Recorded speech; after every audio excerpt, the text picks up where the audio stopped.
In the previous video, we've talked about how real GDP could be more meaningful than nominal GDP. However, even real GDP has a limitation. Real GDP measures the size of the entire economy in gross figures. It does not tell us how much output is available for each person. Imagine that there are these two countries, country A and country B. Well, country A has real GDP of 1 trillion pounds and a population of 100 million. And country B has real GDP of 500 billion pounds and population of 10 million.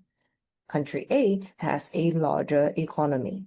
However, the average person may actually be better off in country B, as 50,000 per person per year is higher than 10,000 per person per year.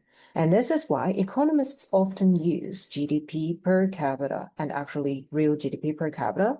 So GDP per capita is calculated as GDP in gross figure divided by population. And GDP per capita measures the average output or income per person. So therefore, GDP per capita is often a more meaningful measure of average living standards than total GDP. To measure changes in living standards, economists are also interested in real GDP per capita growth.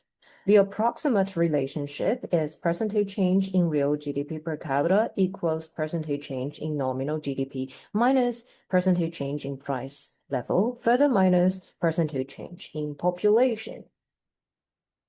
Suppose that nominal GDP has increased from last year to this year by 8% and price level has been increased by 3%, while population increased by 2%. What happens to real GDP per capita? 8 minus 3 minus 2. So real GDP per capita has only increased by 3%, not 8%. This means that although the economy grew by 8% in nominal terms after removing inflation and after removing population growth, the average person experienced approximately a 3% increase in real output. Well, let's consider another numerical example.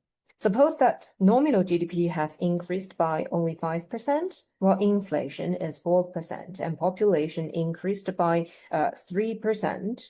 Real GDP per capita growth is 5 minus 4 minus 3, so negative 2%. So this means that the economy appears larger in nominal terms. It grew by 5% in nominal terms, but the average living standard have actually fallen because prices increased and the population grew faster than the economy's real output.